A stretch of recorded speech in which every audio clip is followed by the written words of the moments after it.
Good morning. It's good to be with you this morning. One of my favorite things to do is to travel and to visit different congregations across the United States or all over the world. And what's also always so interesting about doing that is no matter where you go, there's usually some common things that are always happening. And one of those this morning, I heard a lot of college football discussions happening before Bible class began. And I know some of you, perhaps Casey the most with consternation this morning as his Georgia Bulldogs lost. And I'm happy about that, I think, because I'm a Longhorn fan being from Texas. Also, I heard sweet Miss Josie asking for the song numbers beforehand because sometimes it's difficult to see the screen and the numbers that are up there. That happens at my congregation too, and Katie. And so that is just something that there's always those commonalities, those similarities of things that are happening.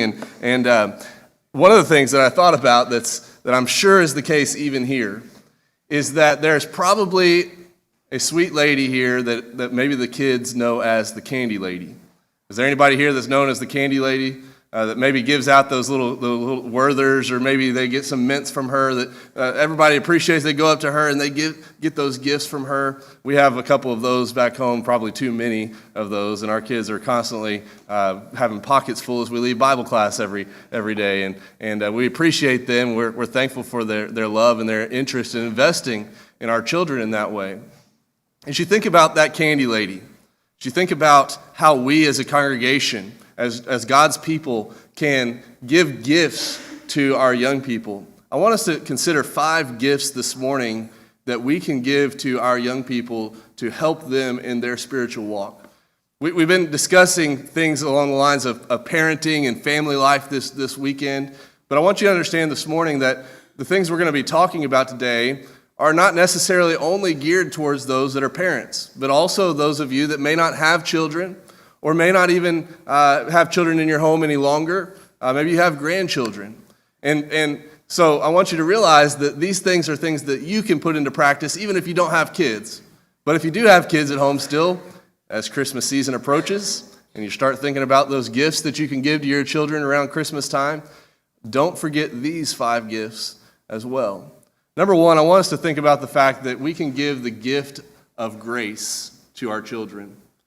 Whether that be our own children, our flesh and blood in our home, the gift of grace, or whether it be the children in the congregation here, if you don't have children of your own, you can give them grace. I want you to think about that looks like 3 different things. Number 1, it looks like giving them time to grow. Open your Bibles to 1 Corinthians chapter 13. The first couple of our thoughts this morning, we're going to be there. You want to think about what it means to give someone something that they really need. Perhaps above all else, what everyone needs, and especially the children in our congregation need, the children in our homes need, they need love. And we understand this great chapter, 1 Corinthians chapter 13, is known as the chapter of love, and so many things can be applied from this chapter. But look at 1 Corinthians chapter 13 and verse number 4. Love suffers long and is kind. Your translation might read, love is patient and kind. Love does not envy, love does not parade itself, and is not puffed up. I want you to remember that showing love to all people, including children, including the young people in your congregation, whether that be from a 2-year-old to a 12-year-old or 18-year-old, whatever it may be, that giving them love looks like giving them time to grow. We emphasize this weekend to our parents, to all of us that are parents, that you cannot put a man's head on a little boy's shoulders. You can't put a man's head on a little boy's shoulders, and we need to give them grace by giving them time to grow and understanding that not every little child is going to make the best decision. We've all been a child at one point. That's one thing we all have in common. We've all done foolish things. We've all done things that we look back on and think, and I wish I wouldn't have done that. We need to give our young people time to grow. Secondly, it also looks like giving them the benefit of a doubt. Giving them the benefit of a doubt. Look at verse number 7. Love bears all things, believes all things, hopes all things, and endures all things. Giving them the benefit of a doubt. Not just expecting that whatever choice that they made was intended to be a slight against you, or intended to be disrespectful towards you. Maybe this looks like sometimes, I said, there's similarities in every congregation you go to, and I might be stepping out on an edge here by saying this, but it is this way at home. Sometimes there's a little bit of consternation about children running in the church building. And my children have been guilty of that, I can promise you that. This goes both ways, giving each other the benefit of a doubt. Number one, think about those children having maybe on a Wednesday night, Bible class time period, they've been at school all day long, and they get picked up, and they come to the building, and they've got all that pent-up energy, and finally they sit in Bible class again for another 45 minutes, and they still got more energy, and then finally it's all over, and they just want to get that energy out.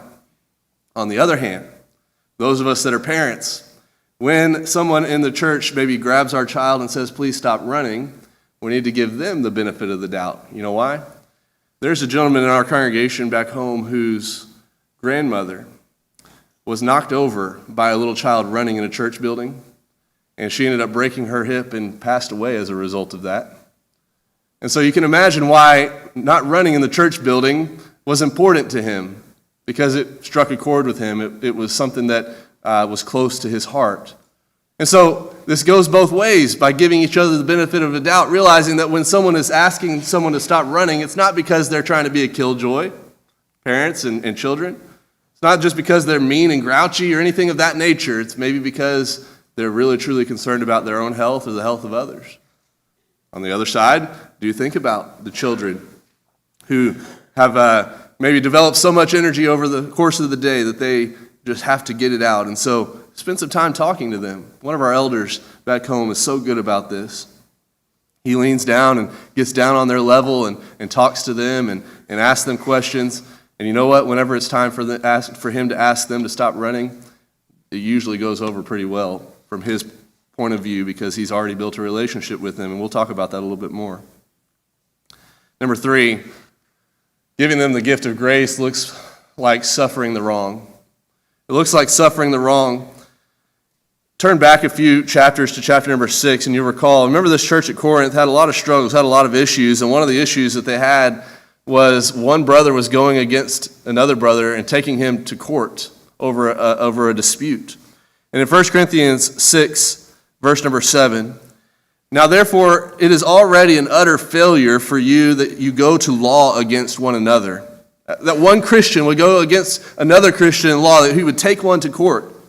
Why do you not rather, notice, accept the wrong? Why do you not rather let yourselves be cheated? We live in a world, we live in a day and age, oftentimes we have the attitude that you do not infringe upon my rights. You do not take what's mine. You do not get in my way. I'm going to bull you over to get whatever I want. Sometimes, though, we need to realize that we need to do a better job suffering the wrong. When a 12-year-old or a 14-year-old looks at you with disrespect, or maybe is talking in a classroom when you're teaching, suffer the wrong. Yes, expect respect. Yes, understand and expect from them that they need to do the right thing, but don't come down on them so hard that they maybe are going to be alienated from you. Suffer the wrong. The kids that need the most love.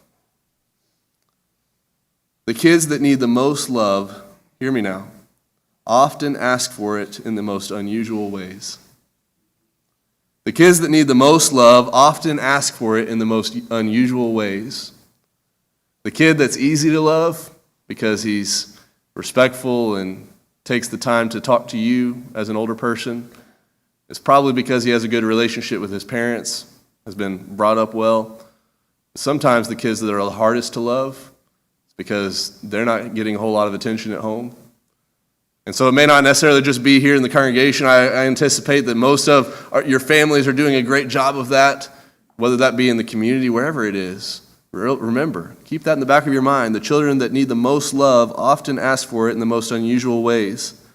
I will never forget when my youngest brother was in our go-kart that we had, a little go-kart that we grew up in the country and we could drive around wherever we wanted. And one day he got a little bit wild with it. I think he was maybe 9 or 10, and he ran straight into my grandfather's picket fence, broke several pickets, and he was just, so worried about going to tell Granddad about what happened. And he went up there and knocked on his door sheepishly, and I went up there with him to kind of be his backup, and I don't know why we ever thought that it wouldn't end this way, but you know what Granddad did? He came out and he just laughed and said, "It's okay, guys. It's fine. Things happen." A few years ago, my grandfather passed away. You know what story my youngest brother told at his funeral? About the time that he broke his granddad's fence and he didn't fly off the handle upset at him. Give your young people, give your children grace by suffering the wrong. Yes, we should have been more responsible by not taking that go-kart anywhere near his fence. But it didn't matter to Granddad. You might have seen this on Facebook here recently. I know Casey did, because he shared it. It's always better to have crayon on the walls of your nursery than cobwebs in the corners of it. Don't sweat the small stuff. Yes, it might be frustrating, and I can tell you it's frustrating. We've got marker on our wall at home. But am I going to break the spirit of my child by coming down hard on them about that? What about here in the nursery at the church building? Give them grace. Secondly, this morning, give them godly examples. Give them the gift of godly examples. That looks like modeling for them that you believe, or what you believe true success looks like.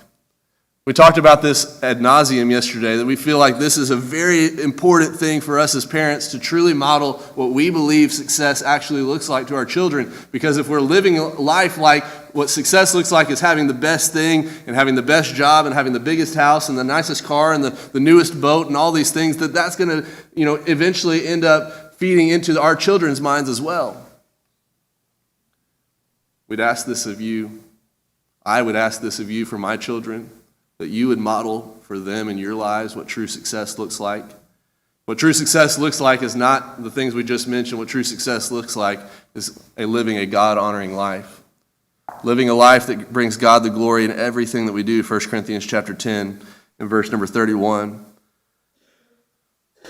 Secondly, model that you believe God is worthy of worship.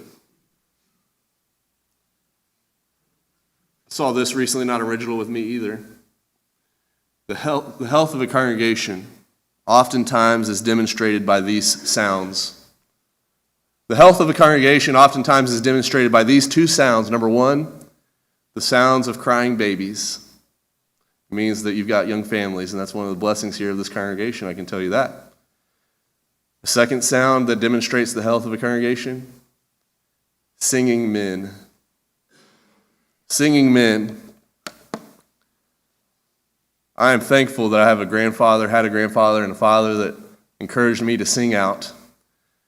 I told Casey yesterday that one time I had an older gentleman tell me that he was glad that I didn't sit behind him on Wednesday night because I was usually kind of loud and it kind of hurt his ears.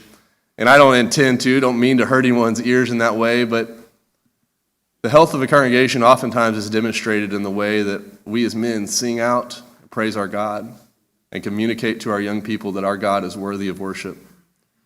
Our children are looking at us. How can we ever expect them to sing, to pay attention in worship, to take notes in worship if we won't sing, if we won't take notes ourselves? Model for them that you believe that God is worthy of worship. Hebrews chapter 13 and verse number 15, we are offering God the fruit of our lips. Model for them what treating others looks like. I've already kind of touched on this a little bit, but as we think about Matthew chapter 7 and verse number 12, the golden rule, when we are going out to eat somewhere, do we belittle and berate the waitress or the waiter for taking too long or for messing up our order? When we're in the stands at a football game or a basketball game, do we yell near obscenities at the referee because we got upset about a call? Are we modeling for our children, not just as parents, but also members of the congregation who might be at the game with our children or watching our children play, modeling for them what it looks like to treat others? I saw this image not too long ago. You see it on the screen, the mother or the woman behind her son or the little boy, her tongue lashing, going all the way through the back of her son's head, the way that he's treating someone else. Please, if you want to give a gift to our child, to a child of this congregation, this wintertime, this holiday season, give them the candy, but also give them the gift of a godly example. Number 3 this morning, Give them the gift of knowledge. Oops, going the wrong way. Give them the gift of knowledge. This looks like, number one, teaching their Bible classes, and yes, even the 2-year-olds, though they can be difficult sometimes, the terrible twos, teaching their Bible classes. You know, as I said over and over again, every congregation has its similarities, and it may not be the case here this way, but sometimes it's hard to find Bible class teachers. Casey, who's the person that they need to ask or say, hey, I'd like to teach a Bible class? Who do they need to go to? Chris Davis. If you'd like to teach a Bible class, just go talk to Chris Davis. I can promise you, you will make his day. If you'll just say, hey, I'd like to teach next quarter. You want to invest in the children of your congregation. You want to see the church flourish. Instead of saying things like, oh, the church these days, the children these days, why don't we say things like, I'm ready to teach them, I'm ready to help them learn, ready to help them grow. Give them knowledge by teaching their classes. And that looks like studying and learning deeper truths. You know, in Hebrews chapter 5 and verse number 12, the Hebrews writer said, for though by this time you ought to be teachers, you need someone to teach you again the basic principles of the oracles of God. Are you still on milk, or have you moved on to meat? You can't give them knowledge that you don't have. So study, learn, grow more yourself. Talk about spiritual things outside of worship, outside of class. We love to talk football. We've already been doing it this morning. But is all you ever talk to your young people about, or your children about football or fishing or the fun things that you've been doing, or do you ever talk to them about spiritual things? We're going to talk more about that here in just a minute. Give them the gift of knowledge. Number 4, give them answers. The gift of answers. Please don't alienate the children in the congregation with phrases like, that's just the way that we do it, without giving them a little bit more explanation, a little bit more understanding. Now sometimes, again, benefit of the doubt, young people, just because an older person doesn't give you an answer that is satisfactory to your understanding does not mean that they are wrong in their choice or their decision or thoughts about a particular subject. This goes both ways from both sides. Trying to bridge this gap between our older and our younger generations, because you know what? If you think about 1 Corinthians chapter 12, we're the body of Christ. Many members, so many different situations and circumstances in life, talents and abilities. That young person that you might be alienating because you gave them the answer, that's just the way we do it. They may have such a great skill set and talent that they could use for the glory of God and for the kingdom's sake. And maybe something we're doing or saying could be driving them away from the Lord.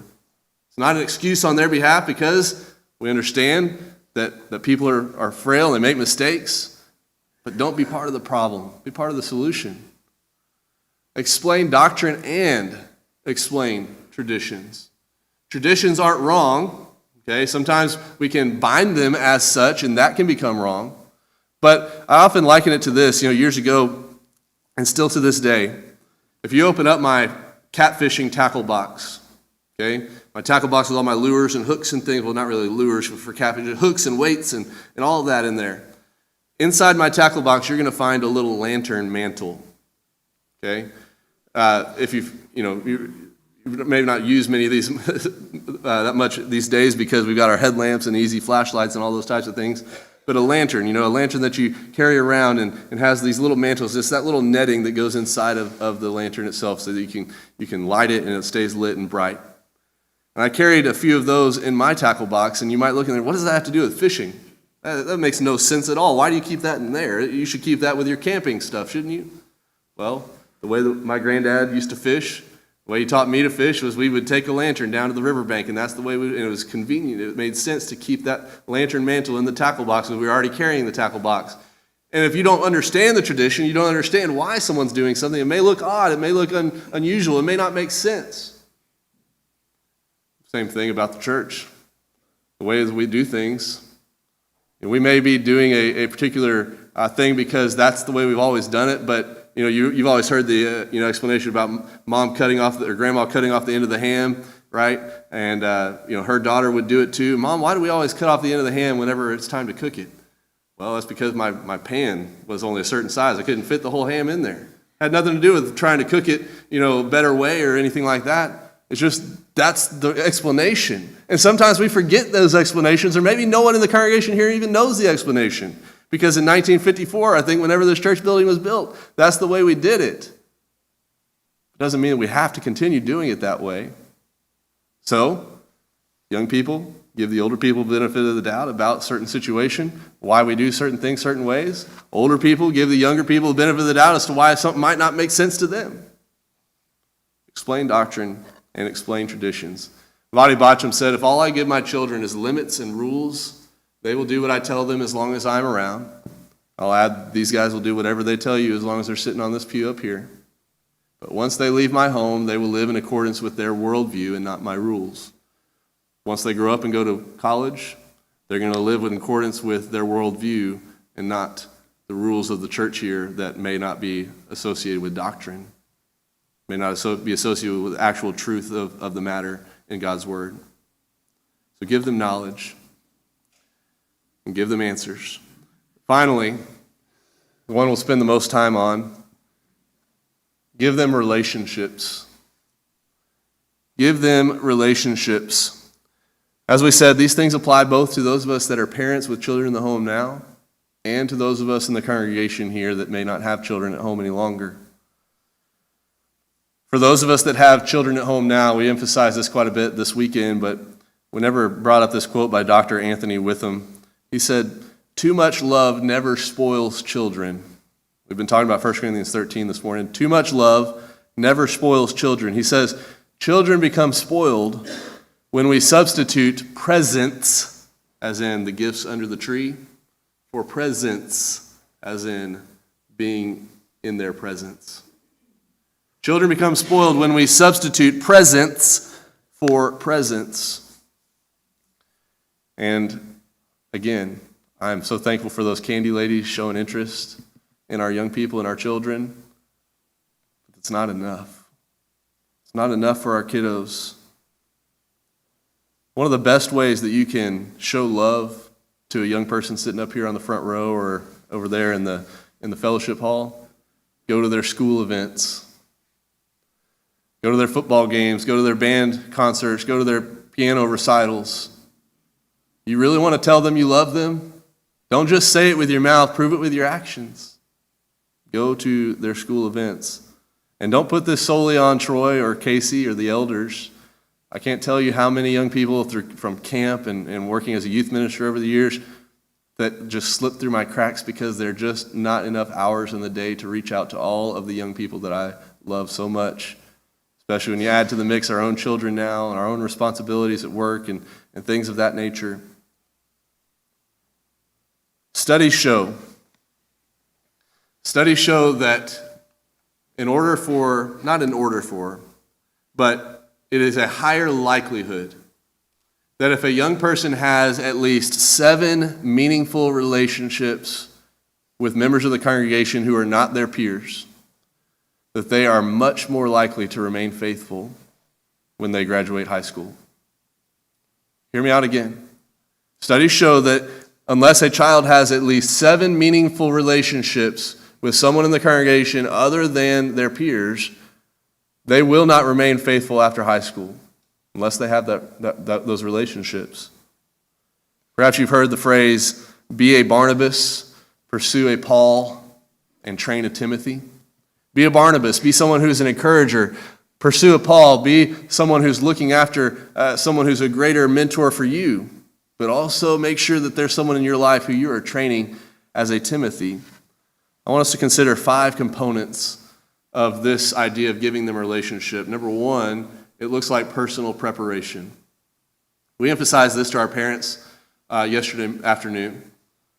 But it looks like personal preparation. I cannot be a Paul to someone else as a Timothy unless I myself, like we said earlier, am learning and growing and know the scriptures, and if someone that is confident in the Word of God. We might lead one astray unless we actually study and know what's right and what's true. James chapter 3, verse 1, James says, my brethren, let not many of you become teachers, knowing that we shall receive a stricter judgment. So don't just jump on board here with what I'm saying unless you're ready to prepare yourself. Also understand, this is not a big brother, big sister program.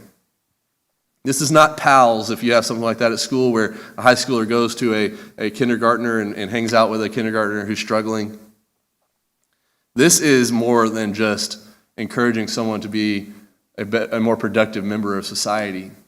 This looks like encouraging a young person to be a faithful Christian because you're living that in your life as well. Focus on the Word. On top of that, show to them it's okay to be mentored by finding someone who will mentor you as well. Not a single one of us has ever arrived. Not a single one of us has ever achieved all that we need to know. Every single one of us ought to be looking for someone to mentor us as well. Pursue a Paul. You've heard it, you're the sum of the 3 or 5 or 7, however many it is, people that you are closest to or you spend the most time around. You're the average of those individuals. Are you the smartest person in the room with the people that you hang out with? If that's the case, you're probably on some shifting sand. You should always try to find time to spend time with people who are smarter than you. Not just that, not just smarter than you in terms of academia, but especially smarter than you in terms of the Scriptures and wiser than you in terms of the Scriptures, so that you can grow and you can be sharpened. Iron sharpens iron, so we can be refined. And in so doing, we can then in turn also help to refine and sharpen our young people. This looks like proxy parenthood. Proxy parenthood. Now, we said yesterday to our parents, we cannot teach our young people about God by proxy. That is to say, as fathers, we cannot just drop our children off at Bible class and expect our children to learn by osmosis everything that they need to learn. We've got to be involved, invested in their lives as well, teaching them. But I would suggest that there's also something to be said for proxy parenthood from members of the congregation who would call these young people up here their son or their daughter in the faith. Look at Acts chapter 16 with me. We're going to spend a little bit of time here as we close. Acts chapter number 16, verses 1 through 5. In 1 Corinthians chapter 4, verse 17, Paul calls Timothy his beloved and faithful son in the Lord. His beloved and faithful son in the Lord. I want you to see the background of the relationship between Paul and Timothy. Then he came to Derbe and Lystra, and behold, a certain disciple was there named Timothy, the son of a certain Jewish woman who believed, but his father was Greek. Now, we don't know for sure if his father was a believer or not, but it seems by implication here that as a Greek individual and that his mother and grandmother were believers, that it may be that Paul's father was not a believer. He was well spoken of by the brethren who were at Lystra and Iconium, and Paul wanted to have him go on with him. And he took him and circumcised him because of the Jews who were in that region, for they all knew that his father was Greek. And as they went through the cities, they delivered to them the decrees to keep, which were determined by the apostles and elders at Jerusalem. So the churches were strengthened in the faith and increased in number daily. The idea here is that there are many ways that we can step in as a father or a mother figure in the lives of others. I'm not saying usurp the authority or usurp the position of a mother or father in their life, but aid, supplement. Notice that in 2 Timothy 1, verse 5, Paul is sure to communicate the importance of Timothy's upbringing by his mother, his grandmother, and his mother Lois and Eunice. Obviously, proxy parenthood is needed in cases where parents are actually absentees, but I want us to think about what we ought not only to look for areas where a person's parents have failed them, but also for young people whose parents are good parents. Don't just overlook. Now, we said earlier, sometimes children ask for love in the most unusual ways, and they're the ones that need the most love. But as a preacher's kid, sometimes I might be overlooked because, Casey's a preacher. His kids, they're under control. Don't overlook Casey's kids because you want to take some time to deal with someone else's kids who need a little bit more involvement in their lives, right? So don't overlook even those that have good parents, good families, good family life. Timothy had what was likely, as we said, an absent father. But what we mean by our meaning of proxy is supplemental. Even if someone's father is not an absentee father in regards to the faith, we can have multiple fathers in the faith. My dad, again, I said as a preacher, Both of my grandfathers were elders in the church. And yet my dad still called Norman Starling. There's a good chance somebody in here knows that name. Still called Norman Starling his father in the faith. My dad and I were talking about this the other day. We kind of wonder if it maybe stung a little bit to Granddad for Dad to say that about Norman. I mean, Granddad was an elder in the church. He was a good man. But what's interesting about Norman was the day after Mom and Dad got married, Norman came to Dad and said, "I need you to go to Jamaica with me on a mission trip." And Dad said, "Sure, I'd love to go. And when are we leaving?"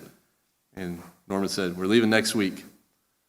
Dad and Mom had only been married a week, and Norman was already taking Dad on a mission trip. I don't know that was the wisest ask of Norman, but it set Dad on a course, I think, and made a difference in his life. Again, me personally as a preacher's son, I've had a great dad, I've had a great grandfather, a great pawpaw, great granddad, both elders in the church, but so many. When I left home and I graduated and went to college, my campus minister invested in me, took me to Jamaica as well, kind of a circular type of thing here going on. And it's just so interesting to think about. We need to recognize and humble ourselves that there are other men and women in the church that can help our children. And sometimes we recoil at the phrase, the idea, it takes a village. We're going to talk about that a little bit more tonight. But we need to humble ourselves and realize that as a parent, as a mom, or as a dad, I don't have everything that can be offered to my child. There are some people in the congregation here who have such great talents and abilities and knowledge to share with my child or son, my daughter, that I could never share with them because I just don't know those things. So let's understand we need to humble ourselves as parents. It looks like showing an interest. We said in verse number 3, Paul wanted to have him go on with him. We don't read of Timothy saying, "Paul, please take me with you, please take me with you." It's not Timothy being kind of a fanboy or a groupie kind of thing. "I want to go with you, I want to go with you." No, it was Paul saying, "I want you to come with me. I want you to learn," taking an interest. Don't wait for someone to ask you to be their mentor. You go find those individuals that need that. And we've got to find ways to show interest in others to build relationships. It also kind of looks like, I don't know what happened to our slides on the back, but we got them up there still, okay. It looks like observing needs and areas in their life that need improvement. There are some hurdles that Timothy faced. In 1 Timothy chapter 4, verse number 12, he is encouraged to not let anyone despise his youth. In 1 Timothy chapter 5, verse 23, it seems that maybe Timothy had some sort of illness that Paul helped him address. In 2 Timothy chapter 1 and verse number 6 and 7, it seems that Timothy was someone who at times may have dealt with a little bit of timidity, some fear. And even in this chapter, in chapter 16 that we were at, he had the lack of circumcision being that his father was Greek. And Paul saw all of these issues and addressed them and helped him overcome them.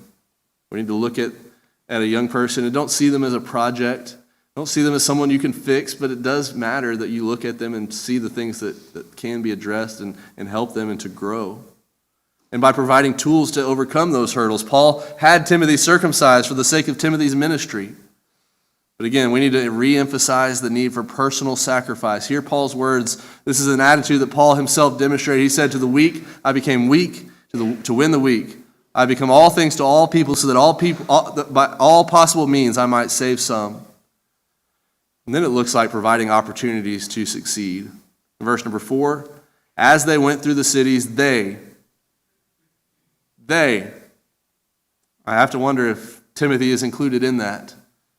They delivered to them the decrees to keep. Paul didn't just take Timothy alongside to carry his bags. Paul didn't just take Timothy alongside to go find some food to eat.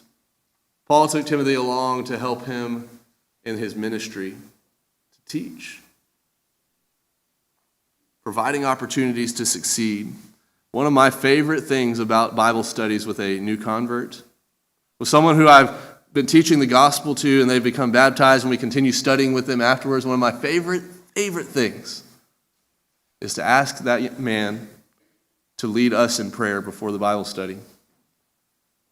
Because our relationship has changed now. He's now my brother in Christ. But beforehand, I've been leading those prayers. Before we had the Bible study, before he was converted. Then after he's converted, after he obeyed the Lord in baptism, asking that man to pray.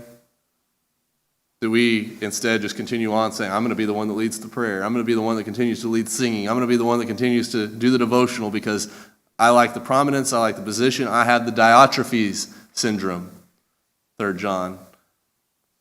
Or do I say, it's time to pass on the torch, which we'll talk about here more in a moment. All right, so provoking conversations, we've already moved on there. Provoking conversations. Look at 2 Timothy chapter 1, verses 6 and 7.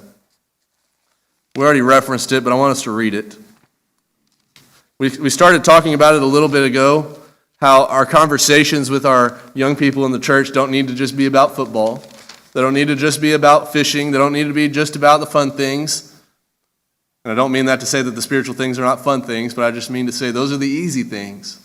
Sometimes we need to make sure that we are having provoking conversations with our young people. Look at 2 Timothy chapter 1, verses 6 and 7. He says, "Therefore I remind you, Timothy, to stir up the gift of God which is in you through the laying on of my hands. For God has not given us a spirit of fear, but of power and of love and of a sound mind." Again, it's easy to talk about those things that just roll off our tongue. It's sometimes harder to say, you know what, Jackson, you need to work on this. Now, Paul does it with great tact and with great skill. If you've ever looked at Philemon, as he's writing the letter to Philemon to receive Onesimus back, you might look at the structure of that letter Paul writes with. He uses what is sometimes called the sandwich method. Starts and leads off with some compliments and saying, here are some things I love about you, Philemon. Here are some things that are good about you. And then he, in the middle, says, I want you to receive Onesimus back. I want you to listen to me. I want you to do this good thing, this right thing, something you need to change. And then after that, he ends the letter with some more compliments. That's a trick, right? It's real easy. Sometimes we just lead off the bat with, hey, you need to change this. You need to stop doing that. You need to act right. Instead, if we would just say, hey, I really appreciate you. I've been noticing how you've been growing in this area. I've been so proud of what you've been doing here. Hey, while we're talking, would you mind if I just shared with you something that I think you could work on a little bit? I struggled with this in my own life at one point, and could I help you maybe hear me out on how you could maybe improve in this area too? But understand, as you close, we wrap up that sandwich method, hey, don't forget, I love you so much. Don't forget that I really appreciate you. By the way, as men, sometimes we get a little macho and we think we don't need any affirmation. We don't need anybody to tell us how good we are. We don't need anybody to build us up. We want to pull ourselves up by our own bootstraps. But perhaps one of the greatest struggles for men is they're constantly questioning whether or not other men look at them as though they are solid men themselves. Sometimes we wonder, I wonder if so-and-so over here thinks that I'm a good man, a good father, a good husband, a hard worker. And you know what? We struggle sometimes as men in telling each other those things. Saying, hey, I appreciate you. You're a good man. Because we don't like to compliment. We don't like to say mushy-gushy words. But I think the church would be stronger if we would build each other up in that way. I think our young people would be stronger if we would say to a young 18-year-old, hey, I am proud of you. You are a good young man. You're growing up into be a good, solid man in the faith. And I can't tell you how encouraging that is to me. You think that might pay some dividends in our young people? I think it would. Finally, in the last couple of minutes we have remaining, it looks like partnering together. Looks like partnering together. 1 Thessalonians chapter 3, verse number 2, and 1 Corinthians chapter 4, verse number 17. It looks like partnering together. Paul sent Timothy on to encourage the Thessalonians. He Also sent them to Corinth to troubleshoot the issues at Corinth. He also had them address false teaching and the elders and appoint elders in Ephesus in 1 Timothy chapter 1, verses 3 and 4. In our partnering, there has to be communication of confidence, affirmation of value and worth. We said, I know you can do this, Timothy. We really need to be doing our best to challenge our young people. I did not feel confident or capable or ready to begin in ministry when I was younger. But it was my dad and Andy Baker who challenged me. And I'm thankful to them for that. Finally, it looks like passing on the torch. Read with me as we close 2 Timothy chapter 4 and verse number 8. 2 Timothy chapter 4, verse number 8. Think about the relationship that Paul and Timothy had. 4 verses 1 through 8. The relationship that they had. Imagine now as Paul writes these letters on his deathbed in his prison cell to Timothy, and imagine Timothy reading these things. I charge you therefore before God and the Lord Jesus Christ, who will judge the living and the dead at his appearing in his kingdom. Preach the word. Be ready in season and out of season. Convince, rebuke, exhort with all longsuffering and teaching, for the time will come when they will not endure sound doctrine, but according to their own desires, because they have itching ears, they will heap up for themselves teachers. And they will turn their ears away from the truth and be turned aside to fables. But you, be watchful in all things, endure afflictions, do the work of an evangelist, fulfill your ministry, Timothy. For I am already being poured out as a drink offering, and the time of my departure is at hand. I have fought the good fight, I have finished the race, I have kept the faith. Finally, there is laid up for me the crown of righteousness, which the Lord, the righteous judge, will give to me on that day, and not to me only, but also to all who have loved his appearing. That's you too, Timothy. He says in this same letter, 2 Timothy chapter 2, verse number 2, commit these also to other faithful men who might in turn be able to commit them to other men also. Realize the exponential value of investing in these young people, because they too will be able to invest in young people in the future. Thank you for your attention this morning.